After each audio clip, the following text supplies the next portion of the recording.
सुनिए डॉक्टर श्याम सुंदर पाराशर जी की यह अनमोल कथा।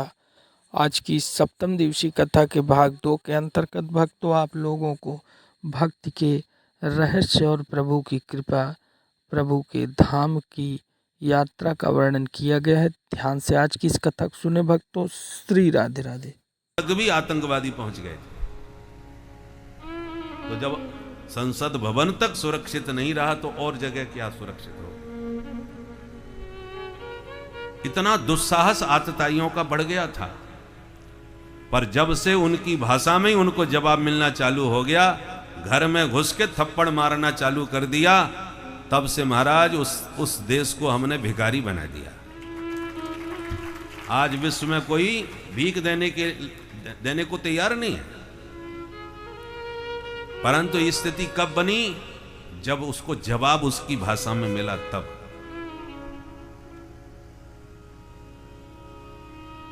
तो हर जगह सज्जनता की भाषा काम नहीं आती। व्यक्ति को देखो, ये कौन सी भाषा समझ रहा है।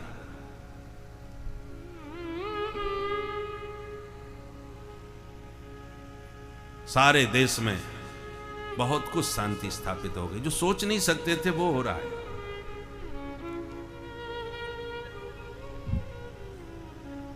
परंतु फिर भी भले ही आप बहुत कुछ कर चुके हो, कितना भी देश के लिए करो, कहने वाले तो अब भी नहीं चूक रहे, टांग पकड़ने वाले तो अभी भी खींच रहे हैं। और जिनके लिए बेचारे 18 घंटे काम कर रहे हैं, बिना एक दिन की छुट्टी लिए दिन रात मेहनत कर रहे हैं जिस राष्ट्र के लिए, उनको भी गाली दिए बिना लोगों को पानी हजम नहीं होता।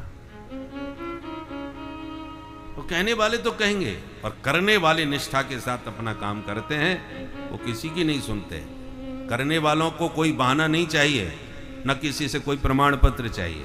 वो अपना काम निष्ठा के साथ करते हैं, जो वास्तव में राष्ट्रभक्त होते हैं।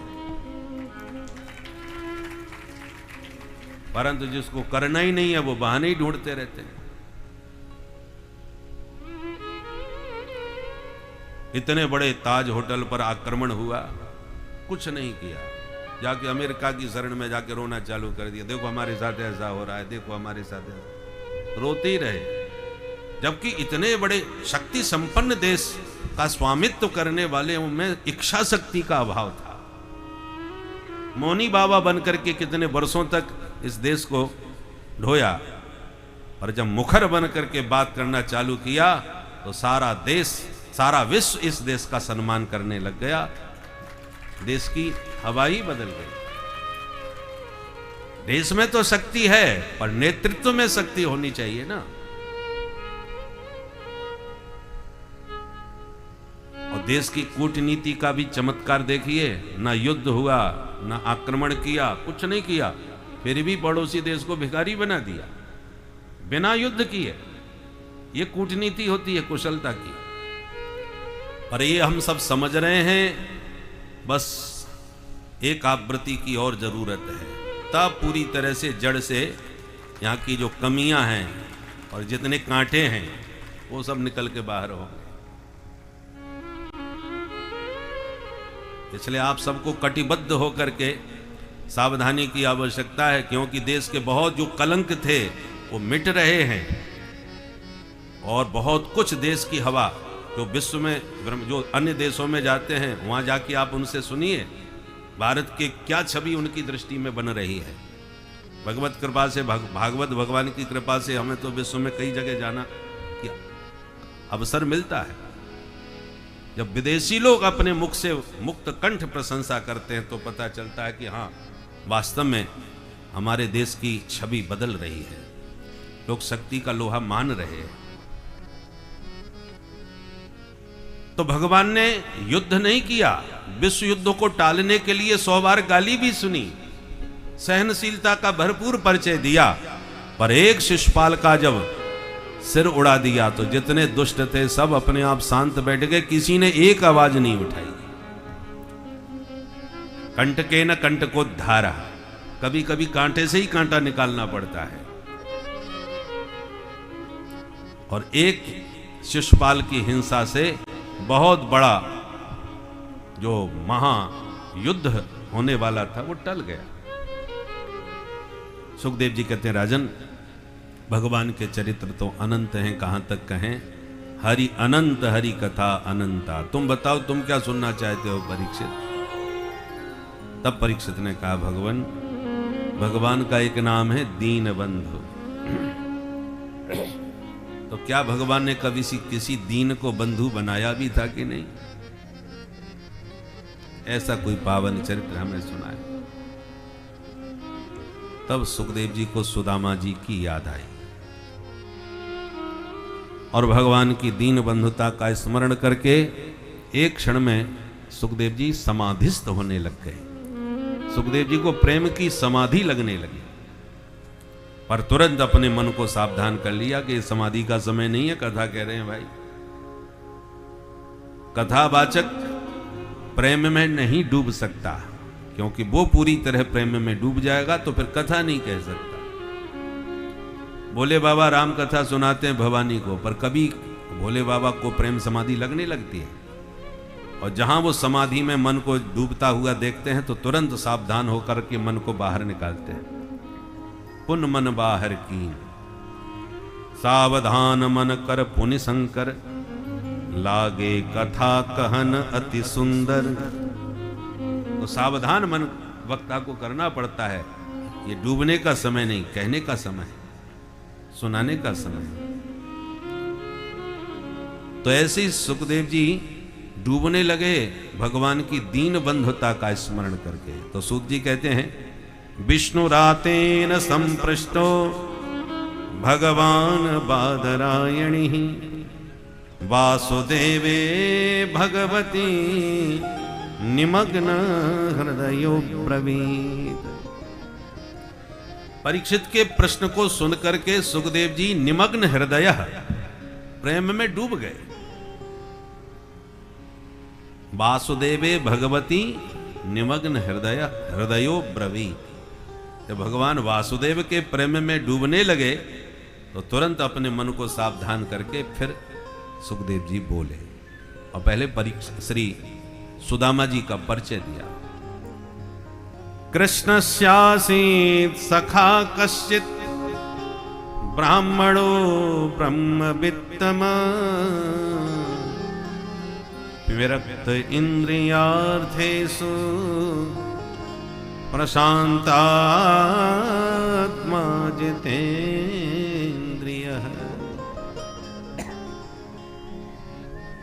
सुदामा कौन है? कृष्णस्य सखा, भगवान द्वारकानाथ श्री कृष्ण के परम प्रिय सखा हैं। सखा माने सह खेलती खादती स सखा, अथवा सह ख्याति सखा, जिसकी ख्याति एक साथ हो। गुरुकुल में गुरुजी जब भी आवाज लगाते कृष्ण सुदामा कहाँ हो बेटा, तो दोनों को एक साथ बुलाते, तो जिनके दो का एक साथ नाम लिया जाए वो सखा कहलाते हैं, परम प्रिय। जैसे लक्ष्मीकांत प्यारे लाल, जब भी लोग नाम लेते हैं दोनों का एक साथ ही लेते हैं संगीत के क्षेत्र में। तो सह ख्याति सखा अथवा सह खेलती सह खादती, एक साथ खेलें खाएं, वो सखा। ऐसे सखा सुदामा है। पर इस परिचय में भगवान कृष्ण की महिमा है, सुदामा जी की नहीं। यदि आप किसी से कहो कि हम योगी जी के मित्र हैं, बचपन में उनके साथ खेले थे, या हम मोदी जी के मित्र हैं, हम और वो संग ही संग पढ़ते थे, तो आपका प्रभाव तो बनेगा, प्रभावशाली आप कहलाएंगे, परंतु वो प्रभाव आपका नहीं, उनका है जिनका आप नाम जोड़ रहे हैं। तो प्रथम परिचय दिया तो जोरदार, कृष्णस्य सखा, पर इसमें सुदामा जी का व्यक्तित्व तो प्रकट नहीं हुआ, गोविंद की महिमा से प्रभावित हुए, इसलिए तुरंत कहा श्री कृष्ण के सखा तो ही हैं, पर ब्राह्मण, ब्राह्मण देवता है। ये सुदामा जी की अपनी निजी पहचान है। पर ब्राह्मण मात्र, ये तो समझ में आ गया, ब्राह्मण कहने से ये सिद्ध तो हो गया द्विजश्रेष्ठ हैं, ब्राह्मण को सर्वश्रेष्ठ शास्त्रों ने माना है। पर ब्राह्मण भी तो सब प्रकार के होते हैं, लंकेश्वर भी तो थे, और सब प्रकार के ब्राह्मण समाज में देखे जाते हैं। इसलिए सिर्फ ब्राह्मण कहने से मन संतुष्ट नहीं हुआ, एक विशेषण और जोड़ा, ब्राह्मणो ब्रह्मवित्तमः। ब्रह्मविद माने ब्रह्मज्ञानी। अब ब्रह्मज्ञानी कहने ही पर्याप्त था, परंतु ब्रह्मवित्तमः तम प्रत्यय लगाया। ब्राह्मणों में भी, ब्रह्मज्ञानियों में भी परम श्रेष्ठ, ब्रह्मविद, फिर ब्रह्मवित्तर, फिर ब्रह्मवित्तमः। श्रेष्ठ, श्रेष्ठतर, श्रेष्ठतम, गुह्य, गुह्यतर, गुह्यतम, उच्च, उच्चतर, उच्चतम। उच्च न्यायालय, फिर उच्चतर न्यायालय, फिर उच्चतम न्यायालय में जो फैसला हो गया उसके ऊपर कोई नहीं, तम प्रत्यय लग गया। ऐसे ही सुखदेव जी ने केवल ब्रह्मविद नहीं कहा, ब्रह्मवित्तमः। ब्राह्मण होने के साथ ब्रह्म ज्ञानियों में भी परम श्रेष्ठ है। अब इसके बाद कहने की कोई जरूरत नहीं रह जाती, फिर भी मन संतुष्ट नहीं हुआ। बोले विरक्त इंद्रियार्थेषु, इंद्रियों के विषयों से सर्वथा विरक्त रहने वाले ब्राह्मण, फिर भी संतुष्टि नहीं है। प्रशांतात्मा, प्रशांतात्मा किसे कहते हैं? प्रशांतात्मा के लक्षण शास्त्रों ने बतलाए। अंधवत पश्य रूपाणि, शृणु शब्दम अकर्णवत, काष्ठवत पश्य वैदेहम, प्रशांतस्येति लक्षणम। ये प्रशांत आत्मा के लक्षण है। पहला लक्षण अंधवत पश्य रूपाणि, वो संसार के रूपों को देखता है पर अंधे की तरह देखता है। अर्थात अंधे की तरह देखने का मतलब देखते हुए भी वो किसी को नहीं देख रहा, उसकी दृष्टि अपने में है, अपने आनंद में है। आपको लग रहा है कि वो उसे देख रहा है, पर वास्तव में वो किसी को नहीं देख रहा। अंधवत पश्य रूपाणि, वो बातें सबकी सुनता है दुनिया वालों की, पर सुनते हुए भी कुछ नहीं सुन रहा, बहरे की तरह सुनता है। शृणु शब्दम अकर्णवत। हमारे वृंदावन धाम में एक महात्मा जी थे, निम्बार्क संप्रदाय के बहुत अच्छे संत, संगीत के महान पंडित और भजनानंदी, कथावाचक भी थे। पूज्य श्री सुखदेव दास जी महाराज अद्भुत महात्मा थे, अपनी मस्ती में रहते थे, हर बात में क्या बात है, वाह, ऐसा बहुत बोलते थे, वाह बहुत अच्छा, अपनी मस्ती में ही रहते थे। उनका एक चेला आया, बोले गुरुजी बहू के बेटा हुआ है। बोले वाह क्या बात है। बोले महाराज 1 घंटे बाद ही बच्चा मर गया। बोले वाह क्या बात है। तब शिष्यों ने कहा महाराज वो बच्चा मर गया। हैं मर गया? तब ध्यान आया, मतलब क्या है, वो सुन रहे हैं, अपनी मस्ती में रहे, अब तुम क्या बोल रहे हो, तुम्हारी बातों पर ध्यान नहीं। आपको ऐसा लग रहा है कि महाराज जी हमारी सुन रहे हैं, पर वो सुनते हुए भी कुछ नहीं सुन रहे, वो अपनी मौज में है। शृणु शब्दम अकर्णवत, बहरे की तरह सुनते हैं। और काष्ठवत पश्य वैदेहम, वो हमारे देह को देखते हैं, पर काष्ठवत माने कठपुतली की तरह। काठ की पुतली होती ना, पहले पुराने जमाने में कठपुतली का खेल चलता था, लोग बड़ा मनोरंजन करते थे, बड़ा ठुमका मार के नाचती थी कठपुतली, पर वो कितना भी बढ़िया ठुमका लगा रही हो, नाच रही हो, लोग उसके दीवाने नहीं होते, क्योंकि सबको इतना मालूम है ये काठ की पुतलिया है, नचाने वाला कोई दूसरा है। नचाने वाली का कौशल है कि उस काठ की पुतलिया को कैसे नचा रहा है, इसलिए मनोरंजन पूरा करते थे, पर उस पुतली पर कोई दीवाना नहीं होता था। उसी प्रकार जो प्रशांत आत्मा संत होते हैं वो हमारे प्रभाव को देखते हैं। कोई बहुत अच्छा गा रहा है, कोई बहुत बड़ा विद्वान है, कोई बहुत बढ़िया नाच रहा है, हमारे शरीर में हमारी विशेषताओं को देखते हैं, पर हमको देखते हुए भी उनकी दृष्टि उस सूत्रधार के ऊपर होती है जो हमारे द्वारा अपना काम करा रहा है।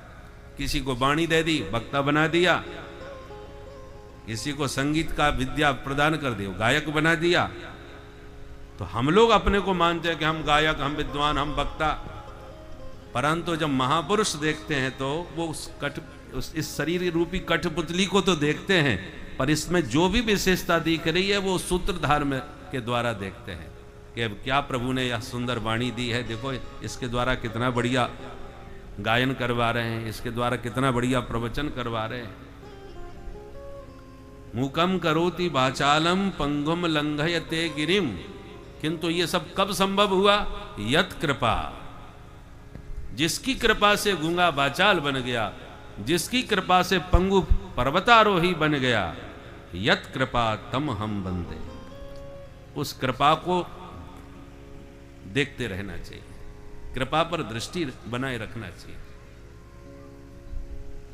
इसी का अनुवाद गोस्वामी जी ने कर दिया। मूक होए वाचाल पंगु चढ़े गिरिवर गहन, पर जासु कृपा सो दयाल। जासु कृपा, ये सब उसकी कृपा से ही संभव है।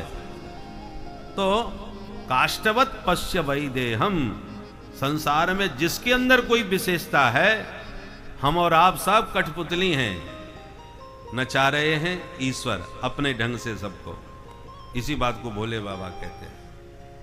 उमा दारू जो सित की नाई, उमा दारू जो सित की नाई, उमा दारू जो सित की नाई, उमा दारू जो सित की नाई, सब ही नचावत राम गुसाई, सब ही नचावत राम गोसाई, सब ही नचावत राम गोसाई, सब ही नचावत राम गोसाई।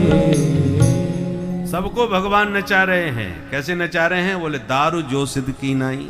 दारू माने लकड़ी, योषित माने स्त्री। लकड़ी की स्त्री का मतलब कठपुतली। जैसे सूत्रधार कठपुतली को नचाता है, ऐसे गोविंद समस्त जीवों को नचा रहे हैं। इस बात को जो जानते हैं वो कभी अभिमान नहीं पालते कि मैं इतना बड़ा विद्वान, मैं पहलवान, मैं बलवान। नचाने वाला है, किसको क्या कैसे नचाए। तो सुदामा जी ऐसे ही प्रशांत आत्मा महापुरुष हैं। और कहा जितेंद्रिय, परम जितेंद्रिय माने इंद्रियों को सदा अपने बस में रखने वाले हैं। अब देखिए 2 अध्यायों में सुदामा जी का चरित्र विस्तार से सुनाया है सुखदेव जी ने, पर एक बार भी सुदामा नाम अपने मुंह से नहीं लिया। विशेषणों की झड़ी लगा दी पर नाम नहीं बताया पूरा। आप देखिए विशेषण ही विशेषण है।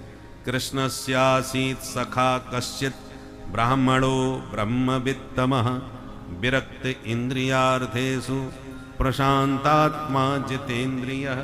नाम तो कहीं नहीं। क्यों? महापुरुषों का नाम जल्दी से लोग नहीं लेते, उनके विशेषणों से उनका परिचय दे देते हैं। जैसे शंकराचार्य जी आ रहे हो तो उनका कोई नाम थोड़ी लेगा, शंकराचार्य जी आ रहे हैं। अब कोई भ्रम हो जाए 4 शंकराचार्यों में कौन से आ रहे हैं, तो कह देंगे पूरी पीठाधीश्वर आ रहे हैं, या द्वारका पीठाधीश्वर आ रहे हैं, या ज्योतिष पीठाधीश्वर। माने पद से पता चल जाता है कौन से शंकराचार्य जी होंगे।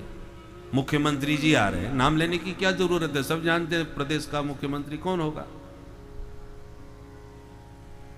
या प्रधानमंत्री जी आ रहे हैं, तो चाहे वो राजसत्ता हो या धर्म सत्ता हो, जो उच्च पद पर विराजमान हो या कोई बहुत विशिष्ट विभूति हो तो प्रायः उनका नाम महापुरुष नहीं लेते। ये शिष्टाचार है। इसलिए सुखदेव जी ने या तो राधा जी का नाम नहीं लिया या सुदामा जी का नाम नहीं लिया, क्यों राधा रानी उनकी इष्ट देवी हैं और इतना राधा नाम में प्रेम है कि राधे कहते ही उनकी 6 महीने की समाधि लग जाती है। इसलिए वो स्पष्ट राधा नाम नहीं लेते। और उधर सुदामा जी के प्रति इतनी श्रद्धा है कि सुदामा जी का भी नाम सुखदेव जी ने नहीं लिया। परम विभूति। पुराने जमाने में माताएं भी अपने पति का नाम नहीं लिया करती थी, या श्रेष्ठ जनों का, ससुर जी का, जेठ जी का, जो भी वंदनीय श्रेष्ठ हैं परिवार में, माताएं उनका नाम नहीं लेती थी, बल्कि संबंध का परिचय देते थे। जेठ जी आ रहे हैं, ससुर जी आ रहे हैं, अब नाम लेने की क्या जरूरत है? समझ में आ गई बात। हमारे वो आ रहे हैं, ऐसे कह के समझा। एक के पतिदेव का नाम था हरिचरण। अब पतिदेव कहीं बाहर हैं और वो बेचारी को जरूरत पड़े कहीं किसी परिचय देने की, हॉस्पिटल में गई, तबीयत खराब हो गई तो डॉक्टर सबसे पहले नाम पूछते हैं, क्या नाम है? बोले रामबाई। पति का नाम? अब चुप। अब वहां कोई परिचय नहीं है जिसको बताए, कैसे बताए? अरे नाम बोलो ना, तुम्हारे पति का नाम क्या है? तो हरी मिर्ची साथ में लेके चलती थी, दिखाती थी, क्या है? बोले हरी मिर्च है, तो आधा नाम इसमें से ले लो। हरी नाम है। बोले नहीं, फिर पैरों पे रख देती, ये क्या है? बोले चरण। बोले बस दोनों को मिला लो। ऐसे युक्ति से नाम बताती थी, हरिचरण। एक बार एक पंडित जी कीर्तन करवा रहे थे, देवकी नंदन कंस निकंदन जानकी वल्लभ तब शरणम, ऐसे कीर्तन हो रहा था। देवकी नंदन कंस निकंदन जानकी वल्लभ तुम शरणम, और सब श्रोता बड़े प्रेम से ताली बजा के गा रहे थे। सामने एक देवी जी बैठी थी, वो चुप। अब पंडित जी बार बार कहे, भाई तू चुपचाप क्यों बैठी है, तू भी बोल। मैया आगे बैठी है, कम से कम तुझे तो आगे और जोर से बोलना चाहिए। अब उसके पति का नाम जानकी वल्लभ। अब पति का नाम कैसे ले? सब जान पहचान वाली आसपास बैठी है, कहेंगे पति का नाम ले रही थी। अब पंडित जी ने बार बार जब इशारा किया, अरे बोलो। अब बार बार टोक रहे थे तो उस बेचारी को बोलना पड़ा, पर उसने जानकी वल्लभ को बदल दिया, अपनी इस तरीके से कीर्तन किया। बोले देवकी नंदन कंस निकंदन चिंटू के पापा तुम शरणम। बोलो राधे राधे। तो माता पहले ऐसे ही बोलती थी। तो ये सब कीर्तन में यदि नाम आ जाए तो कोई दोष नहीं होता, वैसे संबोधन पूर्वक ऐसे नहीं बोलना चाहिए। तो सुदामा जी ने का नाम सुखदेव जी ने भागवत में नहीं लिया, परंतु जब पत्नी का परिचय दिया, दरिद्रा सीधमाना सा वेपमाना विगम्य च। सुदामा जी की जो धर्मपत्नी है सुशीला जी, नाम तो उनका भी नहीं लिया, कहा कि वो परम पतिव्रता तो थी पर दरिद्र बहुत थी। अब देखो, पतिव्रता से प्रशंसा तो कर दी, परंतु विशेषण दिया तो दरिद्रता का दिया। जबकि सुदामा जी के विशेषणों की झड़ी लगा दी, एक के बाद एक कितने विशेषण दे डाले, और सुशीला के विशेषण में एक दरिद्रा। क्यों? सुखदेव जी की दृष्टि में दरिद्र कौन है? दरिद्रो यस्त्वसंतुष्ट, जो अपने जीवन में असंतुष्ट रहता है वही दरिद्री है। बहुत से लोग बहुत कम धन होने पर भी बड़े मस्त रहते हैं, प्रसन्न रहते हैं, मौज में रहते हैं, और कुछ लोग बहुत संपन्न होते हुए भी महादरिद्र रहते हैं। जब देखो तब रोते रहते हैं, किसी को पता ना चल जाए हम पे इतना पैसा है, जानबूझ के फटे कपड़े पहन के घूमते हैं, और जब देखो तब दरिद्रता की बात करते हैं। महाराज तुम्हें पैसा दिख रहा है? यहाँ नमक डालने के लिए पैसा नहीं है, जहर खाने के लिए पैसा नहीं, ऐसा लोग बोलते हैं। 1 रुपया नहीं। तो भले ही संपन्नता बहुत है, पर स्वभाव में दरिद्रता है। सुशीला के मन में धन की कामना बनी रहती है, इसलिए सुखदेव जी ने उन्हें दरिद्र कहा। प्रश्नोत्तरी में भगवान शंकराचार्य जी भी कहते हैं, को बा दरिद्रो हे विशाल तृष्ण श्रीमांश्चको यस्तु समस्त तोष। दरिद्र कौन है? जिसके भीतर तृष्णा है। और श्रीमान माने धनवान कौन है? बोले जो अपने जीवन में पूरी तरह संतुष्ट है, बस भगवान ने बहुत दिया है, कुछ नहीं चाहिए, तो उससे बड़ा कोई नहीं। गो धन गज धन बाज धन और रतन धन खान, पर जब आवे जजमान धन। बोलो राधे राधे।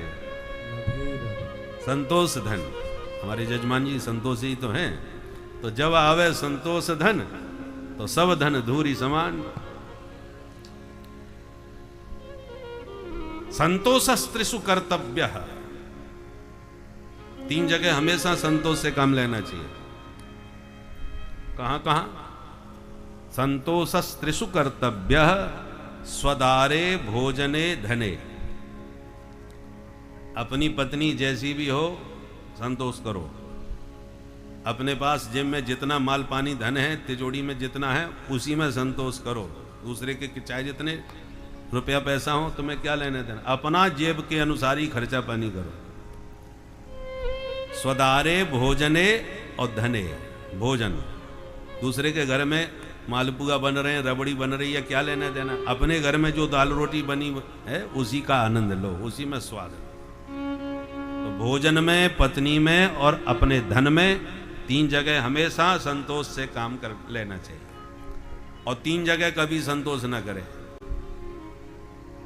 त्रिषु चैव न कर्तव्य। 3 जगह संतोष बिल्कुल न करे। कहां कहां? स्वाध्याय जपदानयो। स्वाध्याय में कभी संतोष न करे। शास्त्र कहते हैं स्वाध्याय में कभी प्रमाद न करो। बुढ़ापे तक निरंतर व्यक्ति को स्वाध्याय संपन्न रहना चाहिए, अध्ययनशील रहना चाहिए, क्योंकि कभी भी संसार में कोई पूर्ण नहीं हो सकता। जीवन भर कितना भी तुम दिन रात पढ़ो। याज्ञवल्क्य जी ने बहुत सारे शास्त्र पढ़े। देवादिदेव महादेव को प्रसन्न करके पूछा, बाबा मैंने ये पढ़ लिया, वो पढ़ लिया, जितने पढ़े थे सबके नाम गुना दिए, वेदादि शास्त्र। फिर बोले अब बताइए अब कितना और पढ़ना है, और क्या शेष बचा है। भगवान भोलेनाथ ने याज्ञवल्क्य जी से कहा, वो पत्थर जाए, वो पहाड़ था बहुत बड़ा पर्वत, उस पर्वत का वो पत्थर उठाओ। एक पत्थर उठा दिया। बोले ये? बोले हाँ। बोले इस पहाड़ में, इस पत्थर में जितनी सामर्थ्य है, आपने अभी विद्या में केवल इतना ही ग्रहण कर पाया। याज्ञवल्क्य जी सोच रहे थे हमने सारे शास्त्र पढ़ लिए, और महादेव ने पर्वत का एक पत्थर का टुकड़ा दिखा करके बताया कि जो पर्वत में, ये जो पत्थर का जो पर्वत के अनुसार अनुपात है, इतना ही तुमने विद्या प्राप्त की है, अभी तो पूरा पहाड़ शेष है। तब याज्ञवल्क्य जी का भ्रम टूटा कि कोई भी परिपूर्ण नहीं हो सकता। हर व्यक्ति कहीं ना कहीं अयोग्य है। अमंत्रमक्षरम नास्ति, नास्ति मूल मनौषधम, अयोग्य पुरुषो नास्ति, योजकस्तत्र दुर्लभ। आप बहुत बड़े विद्वान कथावाचक हो सकते हो, शास्त्र का आपको ज्ञान हो सकता है, परंतु घड़ी बंद हो गई तब अब उसको इधर उधर कर रहे हैं, अरे चालू नहीं हो रही, क्या चक्कर है। तब तक सामने बैठे किसी श्रोता ने कहा, लाओ महाराज जी मुझे दिखाओ जरा, और उसने 2 मिनट में इधर उधर करके पट से चालू कर दी, तो उसके सामने आप मूर्ख सिद्ध हो गए। वो योग्य है आपसे? अभी तक आप उसे मूर्ख समझ रहे थे और उसे समझा रहे थे वक्ता बनके, परंतु जब आपकी बंद घड़ी को उसने फटाक से चालू कर दिया तो आप मूर्ख सिद्ध हो गए, वो श्रेष्ठ सिद्ध हुआ। हर व्यक्ति अपने अपने क्षेत्र में कुशल है, अपने क्षेत्र का विशेषज्ञ है। हर व्यक्ति हर विषय में सर्वज्ञ नहीं हो सकता। केवल ईश्वर है, वो सर्वज्ञ है।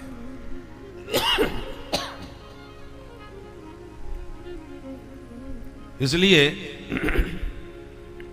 योजकस तत्र दुर्लभ। तो सुदामा जी महाराज परम ब्रह्मज्ञानी, ब्रह्मज्ञानियों में भी परम श्रेष्ठ हैं, पर सुशीला दरिद्र है। आज सुशीला ने अपने पतिदेव से प्रार्थना करी, स्वामी एक बात पूछूं? बोले हाँ देवी पूछो। बोले ननु ब्रह्मन भगवतः सखा साक्षात् श्रियपति ब्रह्मण्यस्य शरण्यस्य भगवान सात्वतर्षभ। मैंने सुना है आपके सखा द्वारकानाथ भगवान कृष्ण है, क्या सच है? चौंक गए सुदामा जी। अरे ब्राह्मणी तुझे किसने बताया?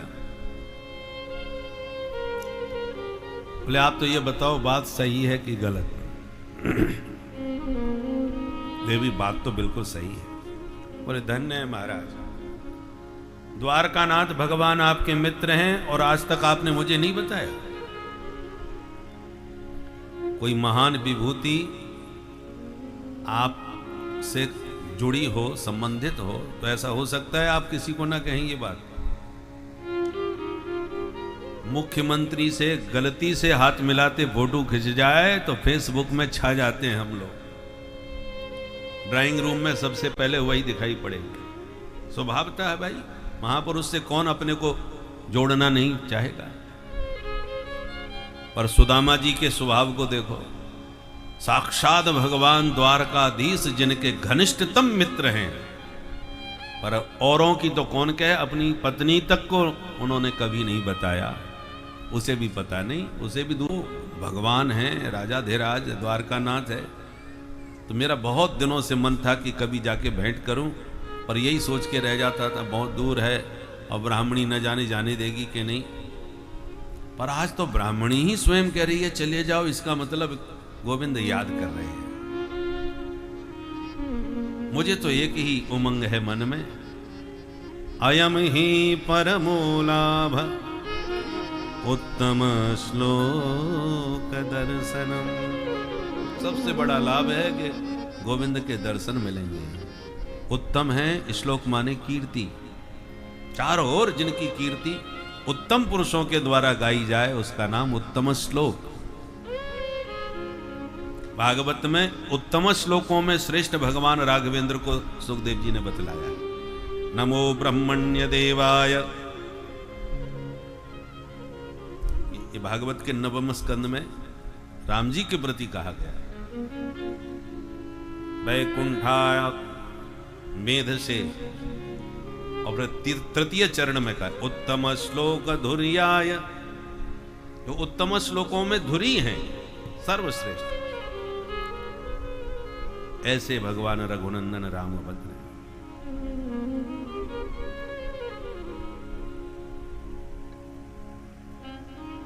तो तात्पर्य है, देखो वैसे तो आप किसी से भी अपनी कीर्ति गवा लो, 1 रुपया पैसा किसी कवि को दो, तुम्हारा 40 बना के गा देगा, आपका ग्रंथ बना करके लिख देगा, परंतु वो उत्तम श्लोक नहीं कहा जा सकता। श्रेष्ठ पुरुषों के द्वारा जिसकी कीर्ति गाई जाए वो उत्तम श्लोक है, उत्तम पुरुषों के द्वारा। जैसे भरत जी की प्रशंसा भरद्वाज जी कर रहे हैं प्रयागराज में। सुना हो भरत हम झूठ न कहीं, क्यों नहीं? तापस, हम लोग तपस्वी हैं, उदासीन तापस बन रहे हैं। हम उदासीन नहीं, किसी से हमें कोई लेना देना नहीं, इसलिए हमें चाटुकार करने की जरूरत नहीं।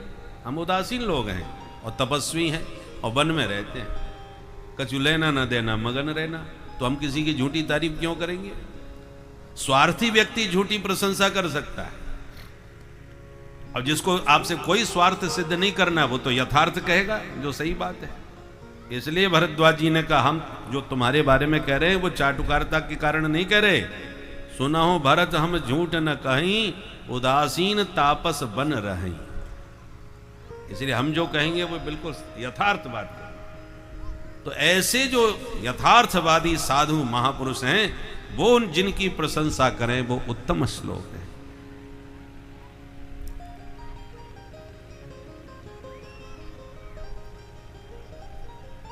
अयम ही परमो लाभ उत्तम श्लोक दर्शनम। उनके दर्शन मुझे मिलेंगे, यही मेरा सबसे बड़ा लाभ है। अच्छा ब्राह्मणी तू कहती है तो मैं चला जाता हूं, पर ये तो बता क्या लेके जाऊं हाथ में, कुछ तो होना चाहिए, खाली हाथ थोड़ी जाऊंगा। सुशीला ने कहा उसकी चिंता न करो, व्यवस्था मैं करती हूं।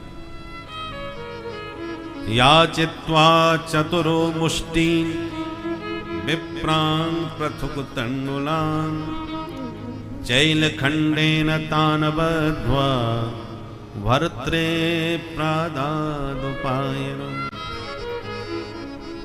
सुशीला भाग करके गई, 4 घर से एक एक मुट्ठी चावल मांग लाई। घर के जीर्ण शीर्ण फटी पुरानी धोती के कपड़ों के टुकड़ों में जैसे तैसे करके पोटली बांध करके स्वामी जी को सौंप दी और कहा महाराज यही तुच्छ भेंट दे देना, पर जब भेंट दो तो एक छोटा सा निवेदन मेरा भी कर देना। क्या?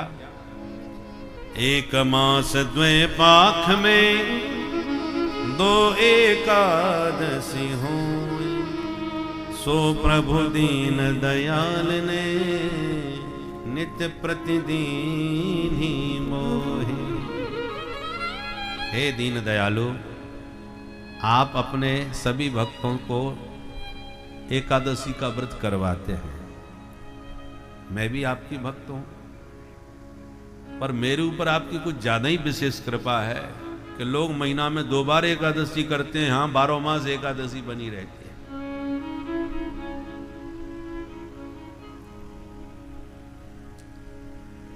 तो ये निवेदन थोड़े से शब्दों में सुशीला ने अपनी व्यथा कह दी। भक्त की व्यथा को प्रभु उनके भावों से ही समझ लेते हैं कि भक्त की क्या परिस्थिति, क्या स्थिति है। भक्त को कुछ कहना नहीं पड़ता, भगवान स्वयं ही अंतर्यामी है जो सब कुछ देखते और सब कुछ करवाते हैं।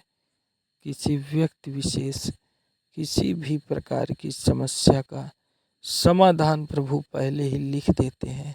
बस समाधान मिलने में कितना विलंब लगता है यह व्यक्ति के अपने कर्म पर निर्भर करता है, और जिसका जैसा कर्म होता है वह पुस्तक की ओर उतना अच्छे से अग्रसित होता है। इसलिए प्रभु की दिशा रूपी उस पुस्तक का वर्णन जो शास्त्रों में मिलता है उसका अध्ययन अवश्य करें, जिससे आपके घर के सारे मांगलिक और वास्तविक दोषों का पुनर्स्थापन और निरीक्षण होगा और घर में सदैव सुख शांति का भी वास होगा। यही प्रभु की कृपा है भक्तों। श्री राधे राधे।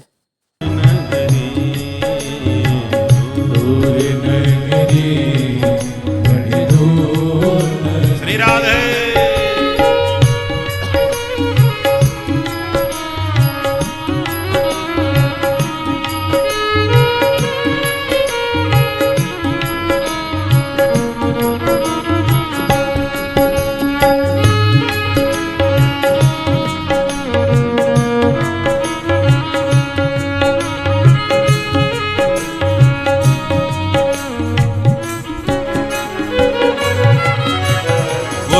प्राप्ति में बाधाएं तो बहुत पड़ती हैं, पर जिसकी इच्छा शक्ति संकल्प में दृढ़ता होती है वो सारी बाधाओं को पार करके चला जाता है, पहुंच जाता है। एक गोपी कहती है प्यारे नगरी तेरी दूर है और व्यवधान बहुत ज्यादा है। क्या क्या व्यवधान है?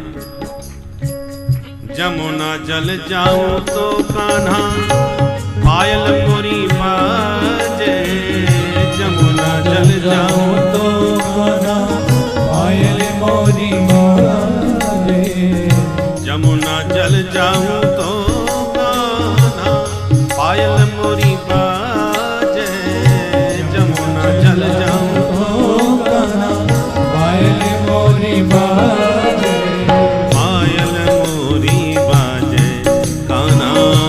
पायल मोरी बाजे, पायल मोरी बाजे कान्हा, पायल मोरी बाजे। जमुना जल जाऊं तो कान्हा पायल मोरी बाजे, जमुना जल जाऊं तो कान्हा पायल मोरी बाजे। झपट चलूं तो कान्हा, झपट चलूं तो मोरी छलके गगरी, बड़ी दूर नगरी। झपट चलूं तो मोरी छलके गगरी, बड़ी दूर नगरी। कान्हा दूर नगरी, बड़ी दूर नगरी। कान्हा दूर नगरी बड़ी दूर। श्री राधे।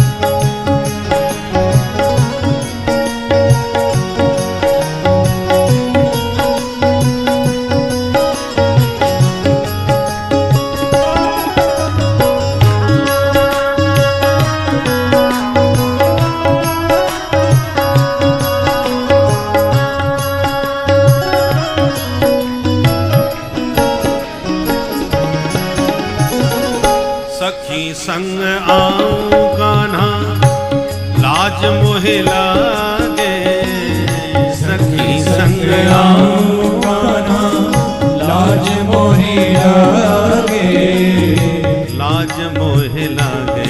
कान्हा शरम मोहे लागे, लाज मोहे लागे कान्हा शरम मोहे लागे।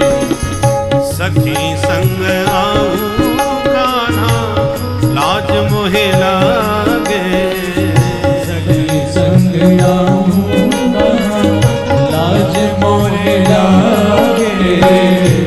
अकेली आऊं तो कान्हा, अकेली आऊं तो भूल जाऊं डगरी, बड़ी दूर नगरी।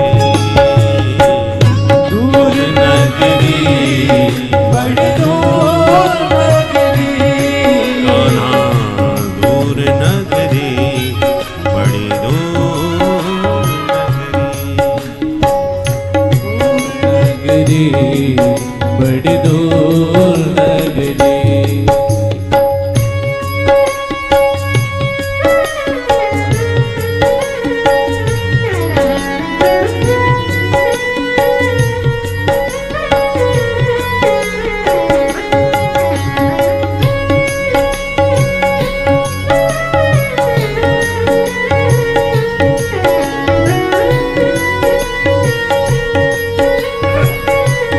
रास्ते में समस्याएं बहुत सारी हैं। सबसे ज्यादा खतरा चोरों का है। काम, क्रोध, लोभ, मोह, मद, मात्सर्य, लुटेरे साधकों को लूटने के लिए रास्ते में खड़े हैं। अध्यात्म पथ पर इन लुटेरों ने बड़े बड़े साधकों को लूट के बर्बाद कर दिया। तो सखी कह रही है, तेरी नगरी में कान्हा, कान्हा, कान्हा रे। तेरी नगरी में कान्हा चोर बसत है, तेरी नगरी में कान्हा चोर बसत है। तेरी नगरी में लाला चोर बहुत है, तेरी नगरी में लाला चोर बहुत है। लूट लेवे कान्हा, लूट लेवे मोरी नथ दुलरी, बड़ी दूर नगरी। कान्हा लूट लेवे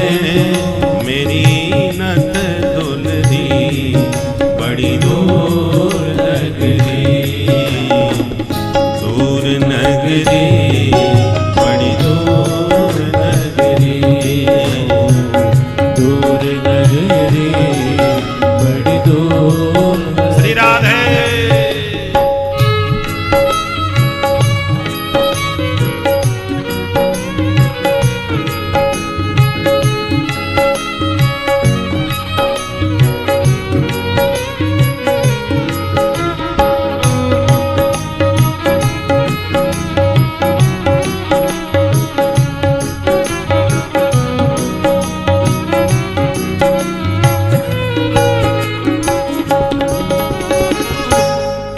मथुरा उत गोकुल नगरी, इत मथुरा उत गोकुल नगरी, इत मथुरा उत गोकुल नगरी, इत मथुरा उत गोकुल नगरी, बीच में जमुना जी, बीच में जमुना जी बहे गहरी, बड़ी दूर नगरी। बीच में जमुना जी बहे गहरी, बड़ी दूर नगरी, दूर नगरी बड़ी दूर नगरी, नाना दूर नगरी बड़ी दूर नगरी, दूर नगरी बड़ी दूर नगरी, नाना दूर नगरी बड़ी दूर नगरी। कैसे जाऊं रे कन्हाई, कैसे आऊं रे कन्हाई, तेरी गोकुल नगरी बड़ी दूर नगरी, दूर नगरी बड़ी दूर नगरी,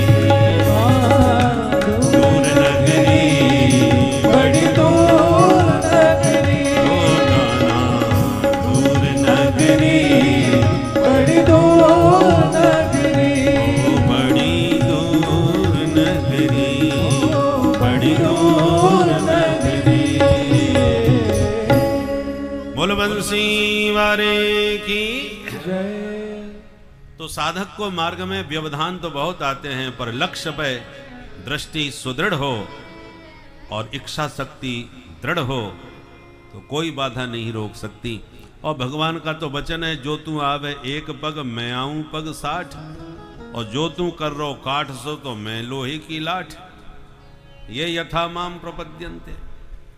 एक कदम चल के तो देखो, वो तो 60 कदम आगे बढ़ के स्वागत के लिए तैयार है। सुदामा जी तो संकल्प लेकर के चल दिया, अब चल पड़े तो मिल के ही आएंगे। चलते चलते बेचारे थक गए, पोरबंदर से चले द्वारकापुरी तक।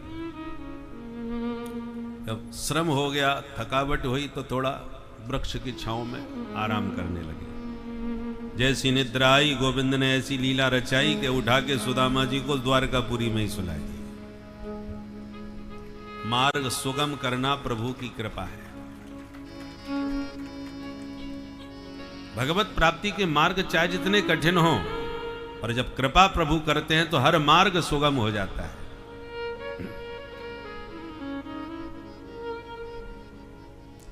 तो निद्रा खुली सुदामा जी की, तो अपने आप को एक महानगर में पाया। बड़े बड़े महल प्रासाद दिखाई पड़ने लगे। सुदामा जी चकराए। एक राहगीर से बोले, भाई साहब कृपा करके बताओगे यहां से द्वारका कितनी दूर होगी? बोले, बाबा आप द्वारका में तो खड़े ही हो, ये द्वारका की अट्टालिकाएं आपको दिखाई नहीं पड़ रही? ओहो, हम द्वारका में आ गए। बोले, बिल्कुल आ गए। आप कहाँ जाना है आपको? बोले, भैया हम अपने कन्हैया से मिलवे जा रहे हैं, तुम बता सको वाको घर कहाँ है? बोले, कन्हैया कौन है बाबा? उनका पता है तुम्हारे पास? मकान नंबर, मोहल्ले का नाम, गली नंबर, सेक्टर नंबर कुछ मालूम? सुदामा जी बोले, वह हमें कछु ना मालूम भाई, पर इतना मालूम है कि वो यहाँ को राजा है। यहाँ काका राजा कृष्ण कन्हैया, हमारी समझ में तो नहीं आया। पूरा पता बताओ ठीक से। बोले देख भाई, मेरो बचपन को मित्र है तो प्यार से मैं बातें कन्हैया बोलूं, वैसे नाम तो बाको कृष्ण है। जो कृष्ण नाम सुना सब राहगीर सुदामा जी का मुंह ताकने लगे। अरे बाबा आप किसका नाम ले रहे हो? वो यहाँ के मालिक हैं, सर्वेश्वर हैं, भगवान हैं हमारे, उनका नाम कोई ऐसे लेता है? कुछ तो आदरणीय विशेषण उनके नाम में लगाइए। सुदामा जी बोले तू बता दे भैया कैसे नाम बोलो जाए। बोले श्री श्री 1008 श्री महाराजा धराज गोपीप्र प्रतिपालक भगवान द्वारकानाथ श्री कृष्णचंद्र जी महाराज। सुदामा जी तो घबरा गए, भैया तेने बड़ो लंबो चौड़ो नाम सुनाई दियो। अच्छा अब तू समझ गए हमारी बात, तो ये बता वो महाराज तेरे मिलेंगे कहाँ? बोले बाबा ये जितने भी भव्य भवन आपको पंक्तिबद्ध दिखाई पड़े सब उन्हीं के तो हैं। इतने सारे घर? बोले हाँ राजा हैं वो यहाँ के। और चिंता मत करना, ब्राह्मणों के बड़े भक्त हैं, इसलिए कोई ब्राह्मण कहीं से आवे उसके लिए कोई रोक टोक नहीं है, आराम से आप मिल सकते हैं। यूं कह के राहगीर तो आगे बढ़ गया। अब सुदामा जी बड़ी दुविधा में पड़ गए। भाई वो इतना बड़ो राजा बन गयो, बचपन को मित्र है, हमारो तो नामू भूल भाल गयो होगो। चलो मित्रता यदि भूल गयो होगो तो कम से कम माने एक बात तो कहिए कि ब्राह्मण को भक्त है, तो मित्र के नाते ना आए तो ब्राह्मण के नाते तो हम मिल ही सके। भले मित्रता भूल गए हो और मिल के तो अब जरूर जाएंगे। सुदामा जी हिम्मत करके रुक्मिणी के भवन में प्रविष्ट हो गए और मूल सुखदेव जी के शब्दानुसार तो सीधे अंतःपुर में पहुंच गए बिना किसी व्यवधान का। ये तो सुखदेव जी ने कहा है, परंतु नरोत्तम जी ने जो सुदामा जी का चरित्र गाया है उसको साधु समाज ने भी सराहा है। बहुत बढ़िया। सुदामा चरित्र को जन जन तक पहुंचाने में नरोत्तम जी की कविता का बहुत बड़ा हाथ है। उन्होंने जो चित्रण किया है कि जैसी रुक्मिणी के भवन में प्रविष्ट होते हैं, द्वारपालों ने टोका कहां से आगमन हुआ है, अपना परिचय दे। सुदामा जी बोले भैया अपने महाराज से तुनो जाके बता दो तेरे बचपन के सखा ब्राह्मण सुदामा मिल बेकू आए। हो आप हमारे महाराज के मित्र हो? स्वागत है महाराज, विराजो, अभी हम सूचना देते हैं। द्वारपाल भीतर गया, प्रभु को प्रणाम किया और हाथ जोड़ के बोला सरकार इस दास को दरबार की सेवा करते बहुत वर्ष बीत गए, किंतु आज जैसी विभूति हमने दरवाजे पर जो देखी है ऐसी विभूति पहले कभी देखने को मिली नहीं। ऐसा कौन है? बोले महाराज कोई ब्राह्मण है, आपको अपना मित्र भी बता रहा है। हमारा मित्र ब्राह्मण? नाम क्या है, पर उसका वेशभूषा क्या है? तो विस्तार से बताए। शीस पगान झगा तन में प्रभु जाने को आहे बसे कहीं ग्रामा। धोती फटी सिलटी दुपटी और पाए को पान की नहीं श्यामा। द्वार खड़ो तुझ दुर्बल देख रहो चकसो वसुधा अभिरामा। पूछत दीन दयाल को धाम बतावत आपनो नाम सुदामा। जो सुदामा नाम प्रभु के कान में पड़ा, द्वारकाधीश नाम सुनते ही सिंहासन से कूद पड़े और इतने वेग से भागे दरवाजे की ओर, पादुका पहनना भूल गए, पीताम्बर कंधे से गिर गया। सभा में हड़कंप मच गया कि भैया ये महापुरुष कौन आ गया जिसका नाम सुनते ही सरकार की ये हालत हो गई।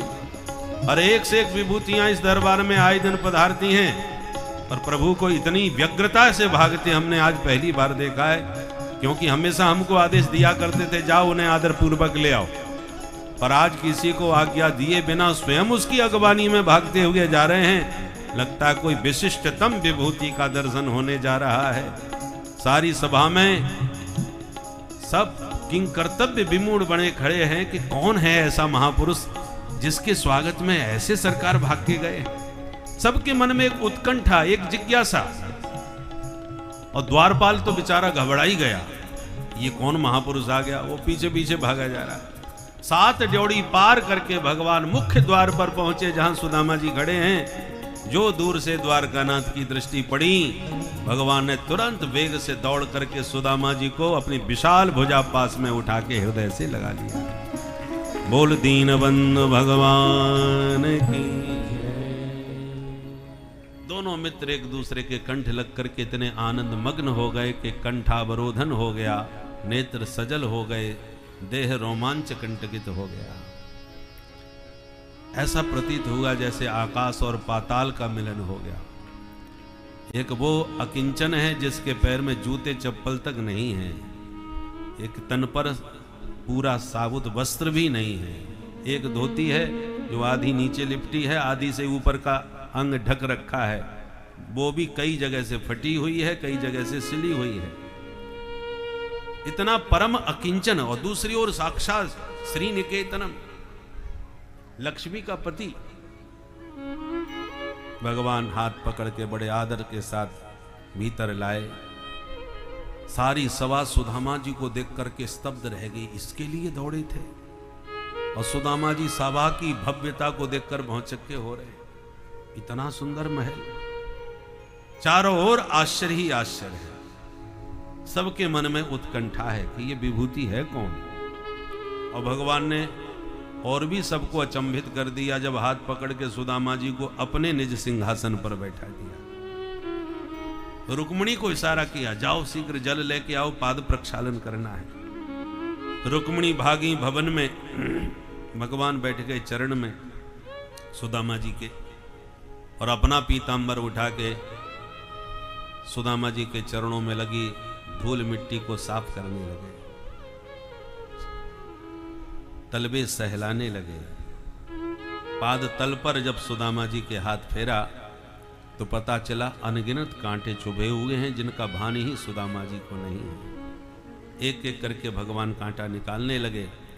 कांटा निकलता है तो रक्त भी निकल पड़ता है।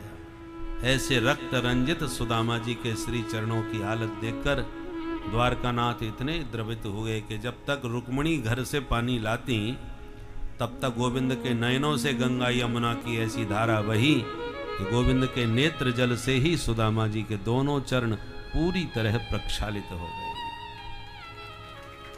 ऐसे बेहाल बिबाइन सो पग कंटक जाल लगे पुनि जोए, हाय महा दुख पायो सखा, तुम आए इते न किते दिन होए। देख सुदामा की दीन दशा, करुणा करके करुणा निधि लोए। पाने परात को हाथ छुओ नहीं, नैनन के जल सो पग धोए।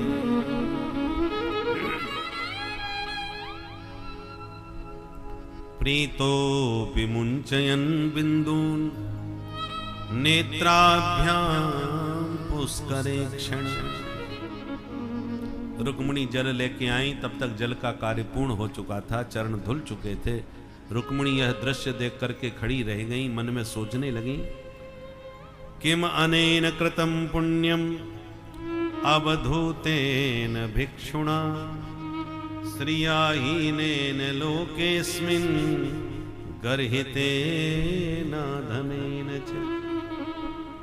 इस अवधूत ने क्या पुण्य किया होगा, इतना आदर प्रभु इसे प्रदान कर रहे हैं। शिव विरिंचिनुतम शरण्यम, शिव ब्रह्मा भी जिनके चरणों का आश्रय लेते हैं, वे प्रभु इस महापुरुष के चरणों को अपने नेत्र जल से प्रक्षालित कर रहे हैं। भगवान ने चरणोदक लिया, अपने सिर पर सिंचन किया और रुक्मिणी को सौंप दिया।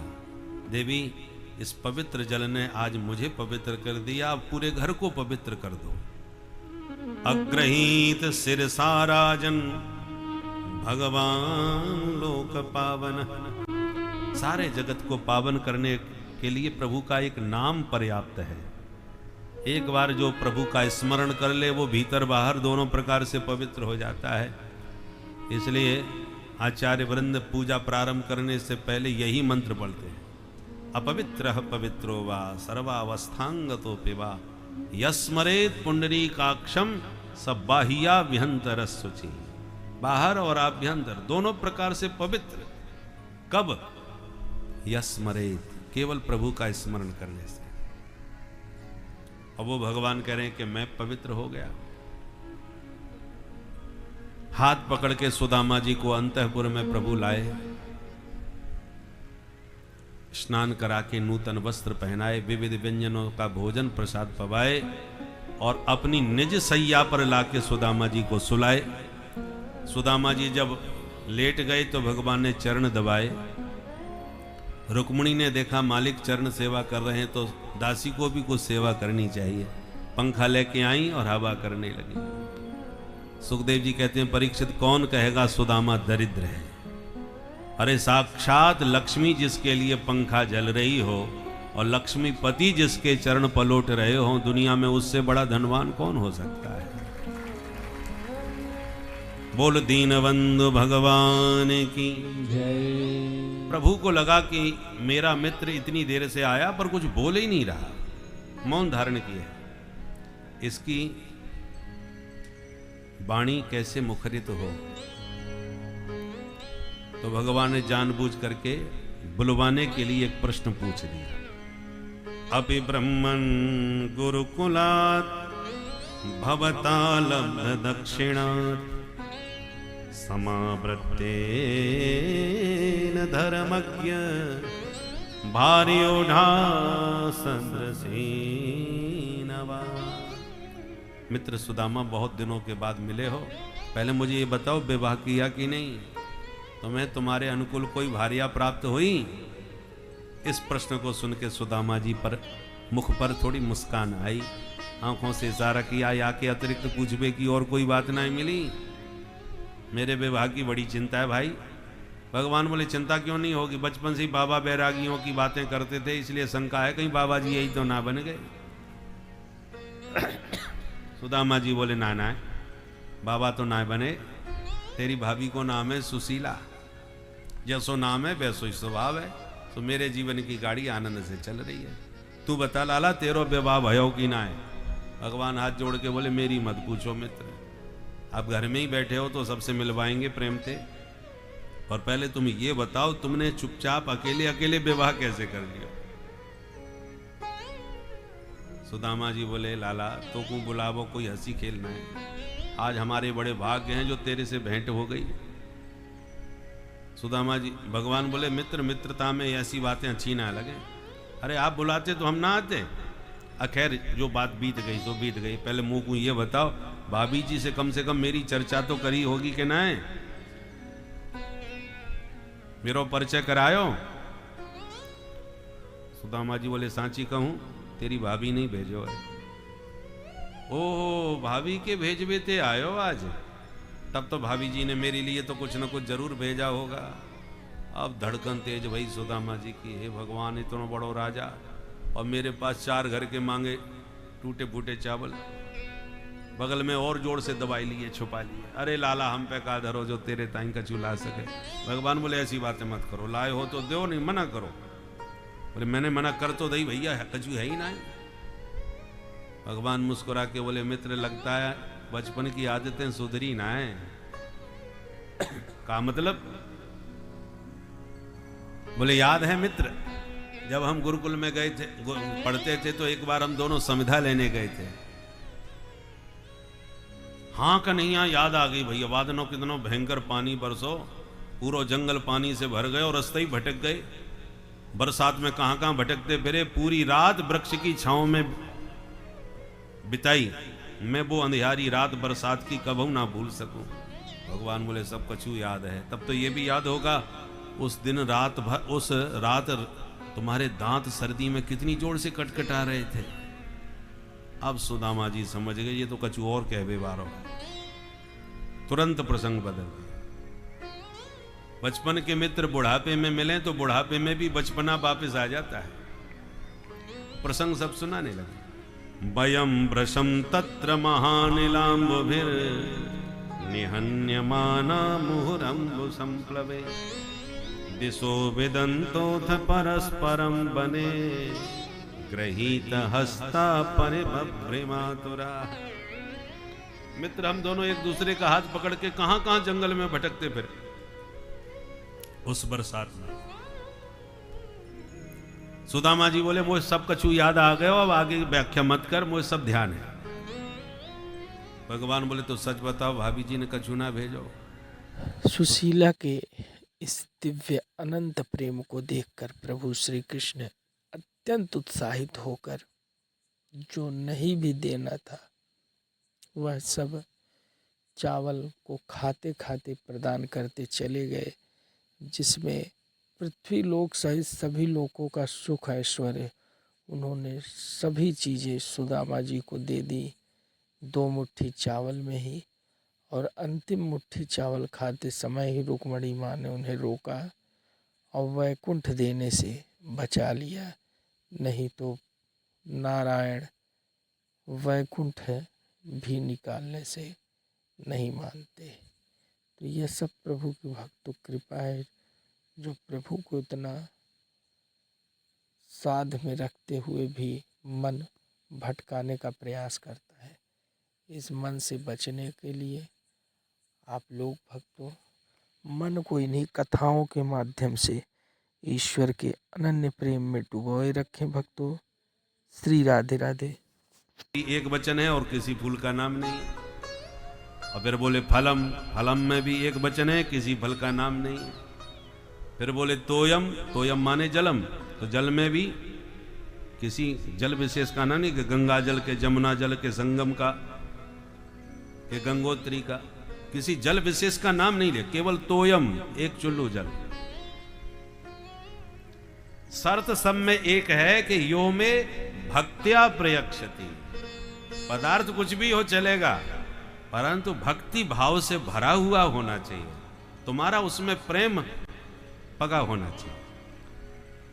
भक्ति रहे तो दुर्योधन ने कितने व्यंजन बनवाए थे भगवान के स्वागत में, पर भगवान ने चाखे तक नहीं। और भक्ति भाव से भरे विदुरानी के घर में बिना बुलाए चले गए और सूखा साग खा करके भी सराहते रह गए, वाह क्या स्वाद आया। प्रेम का भूखा हूं मैं, प्रेम ही एक सार है, प्रेम से मुझको भजो तो भव से बेड़ा पार है। संसार पदार्थों का भूखा है और भगवान प्रेम के भूखे हैं। हम लोग उल्टा करते हैं, संसार को प्रेम देते हैं, संसारियों से खूब प्रेम करते हैं और धोखा खा के रोते हैं। और परमात्मा से प्रेम नहीं करते, उन्हें पदार्थ दिखाते हैं। हे ठाकुर जी इस बार परीक्षा में पास हो जाए, 501 रुपए के लड्डुओं का भोग लगाऊंगा। मेरे बहू के बेटा हो जाए, 56 भोग लगवाऊंगा बिहारी जी से। तो भगवान तुम्हारी लड्डुओं के भूखे हैं क्या? उन्हें खाने को नहीं मिलता क्या? अरे सारे विश्व को खिलाने वाले हैं हम, तुम उन्हें क्या खिलाएंगे? और जो प्रेम उनको चाहिए वो हम नहीं देते, वो संसार को देते हैं। और संसार प्रेम नहीं देखता, पदार्थों से अपना मूल्यांकन करता है। अरे साहब उनके यहाँ गए, रूखी रोटी खिला दी उसने, रूखा सीधा पानी पिला दिया, गुड़ भी नहीं खिलाया पानी के साथ।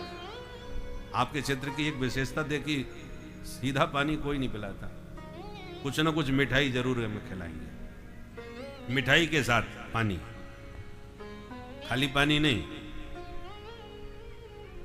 और खाना पड़ेगा, भले ही भोजन करने जाएं तब भी पहले महाराज मिठाई लो, पानी पियो, उसके बाद भोजन करो। बहुत सुंदर परंपरा है और केवल इसी क्षेत्र में हमको देखने को मिली और कहीं नहीं। तो भगवान कहते हैं मैं इन पदार्थों का भूखा नहीं, ये समाज संसार भूखा है। आपकी घर की क्या परिस्थिति है हमें मतलब नहीं, खाने पीने में कसर पड़ गई तो 4 लोगों में निंदा जरूर करेंगे, महाकंगाल है, महादरिद्री है। बताओ रूखी चुपड़ी नहीं, घी भी नहीं था उसके पास। और भगवान को रूखा साग खिला दो, केले के छिलके भी खिला दिए तो भगवान गदगद है, क्योंकि वो पदार्थों पर ध्यान ही नहीं दे रहे, वो तो तुम्हारी खिलाने के प्रेम पर देख रहे हैं। ऐसे हम मन बुद्धि में भी भ्रम करते हैं। मन भगवान को दो, बुद्धि संसार में लगाओ। तो संसार में तो मन लगाए बैठे, हर समय मन में संसार का ही चिंतन चल रहा है, किसने क्या किया, कौन क्या कर रहा है, सब में चित्त चिपका पड़ा है, मन संसार में चिपका है। और जब भगवान की बात आवे सोई बुद्धि लगाने देते हैं, भगवान है कि नहीं है, भगवान कैसे हैं, क्या है? भगवान को बुद्धि से समझने की कोशिश कर रहे हैं, जबकि यो बुद्धि परसस्तु सा, वो बुद्धि से बहुत ऊपर है भाई। तो जो बुद्धि से परे है उसमें बुद्धि लगा रहे। अस्तु सुदामा जी हिम्मत नहीं कर पाए, बोले लाला तू चाहे जितना प्रवचन सुना दे, मैं कछु लायो ना है तो कहां से दूं। भगवान बोले अब नहीं लाए तो जाने दो, पर एक बात बताओ मित्र, मैं बड़ी देर से तुम्हें देख रहा हूं, तुम जब से आए हो ये हाथ यूं दबाए काहे क्यों बैठे हो, ये कौन सी बीमारी हो गई? सुदामा जी बोले बीमारी कछु ना है, लंबी यात्रा है, पैदल चल के आए तो हाथ पैर में दर्द है ही जाए। भगवान बोले लो, तो हम फालतू में इतनी देर से पैर दबा रहे हैं, यदि हाथ में दर्द है तो हम हाथ ही दबाएंगे, हमें पकड़ाओ अपनो हाथ। सुदामा जी बोले मेरे हाथ से हाथ मत लगा, मैं बिल्कुल ठीक हूं भैया, मेरी न को चिंता मत कर। भगवान बोले चिंता तो हम करके ही रहेंगे, और जबरदस्ती हाथ आगे बढ़ाया, स्वयं जहार किमिदम इति पृथक तंडुलान, बगल में दबी पोटली को निकाल लिया, या पुटरिया में कहा है भैया। सुदामा जी बेचारे मुंह लटकाए रह गए। भगवान ने पोटली खोली, इति मुष्टिम सकृज्जग्ध्वा द्वितीयां जग्माददे तावत् श्रीर्जग्रहे हस्तम तत्परा परमेष्ठिना। एक मुट्ठी चावल मुख में डाल के एक लोक की संपदा का वैभव मन ही मन सुदामा जी को प्रभु ने दान कर दिया, कहा कुछ नहीं। और दूसरी मुट्ठी चावल हाथ में लेती रुक्मिणी जी ने हाथ पकड़ के इशारा किया, महाराज सब कुछ दे के स्वयं सुदामा बनने का विचार है, या हाथ पकड़ के इशारा किया, कच्चे चावल खाए जा रहे हो, पेट खराब हो जाएगा सरकार, मैं खिलाऊंगी सिद्ध करके।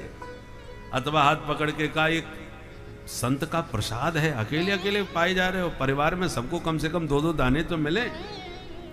भगवान बोले तो ठीक है ले जाओ। रुक्मिणी चली गई। भगवान ने एकांत पा करके कहा, मित्र इतना सुंदर प्रसाद इतनी देर से छुपाए बैठे थे, क्या आनंद आया बता नहीं सकता मित्र। सुदामा जी के आनंद का ठिकाना नहीं रहा। भगवान ने कहा जब ये प्रसाद मेरे लिए भाभी ने भेजा तो मेरे लिए कुछ न कुछ संदेश भी कहा ही होगा। तब सुदामा जी को लगा यही अवसर है, कोई नहीं है, अकेले में ही घर की बात करनी चाहिए। सुना दिया, एक मास द्वे पाख में 2 एकादशी हो, सो प्रभु दीन दयाल ने नित्य प्रतिदीनी मोहि। सुनते ही भगवान के नेत्र सजल हो गए और आंख